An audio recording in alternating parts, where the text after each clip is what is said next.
এবার তোমাদের আরেকটা নতুন চ্যাপ্টার শুরু হবে, যেটা হচ্ছে বলা হচ্ছে ত্রিকোণমিতি। ত্রিকোণমিতিটা কি বা আমাদের কেন দরকার, তোমরা মানে একদম ছোট থেকে যেগুলো অঙ্ক করেছো, পাটিগণিত, তারপরে তোমরা বীজগণিত করলে, বীজগণিত কিছু ফর্মুলা আছে সেগুলোর সাহায্যে অঙ্ক করা, বা পাটিগণিতের কিছু মানে জটিল সমস্যা যেগুলো আছে সেগুলো আমরা বীজগণিতের সাহায্যে ধরে নিয়ে মানে সমীকরণ তৈরি করে সেগুলোকে আমরা করতে পারছি। তারপরে তোমরা জ্যামিতি পড়েছো, জ্যামিতি অর্থাৎ মানে কাকে বলে আয়তক্ষেত্র, বর্গক্ষেত্রগুলো ধারণা না থাকলে তোমরা মানে জমির পরিমাপ করতে পারবে না। সেই জন্য জ্যামিতি হচ্ছে যেগুলো মাপা পরিমাপযোগ্য সেগুলো।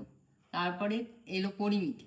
পরিমিতির ধারণা কেন, এই তোমরা বাড়ি ঘর করবে, মানে প্লাস্টার করতে কিরকম খরচ, এগুলো নিয়ে মানে জানতে গেলে পরিমিতি।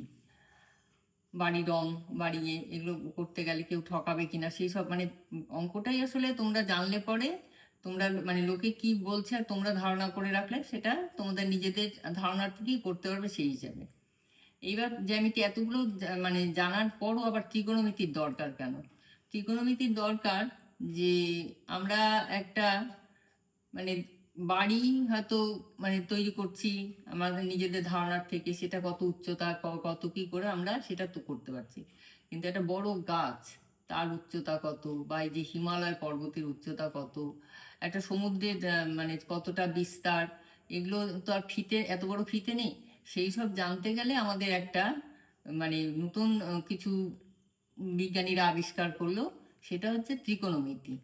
ত্রিকোণমিতি মানে তিনটে কোণ, ত্রিভুজের যে তিনটে কোণ সেই কোণকে কাজে লাগিয়ে এই মানে ত্রিকোণমিতিতে এইসবের আমরা পরিমাপ করতে পারবো, বা এখান থেকে সূর্যের দূরত্ব কত, এইসব জানতে গেলে আমাদের যে মানে জিনিসের সাহায্য নিতে হবে সেটা হচ্ছে ত্রিভুজের তিনটে কোণকে কাজে লাগিয়ে কিভাবে আমরা ওইসব মানে বের করতে পারবো, সেই মানে বিষয়ই ত্রিকোণমিতিতে আলোচনা করা হয়েছে।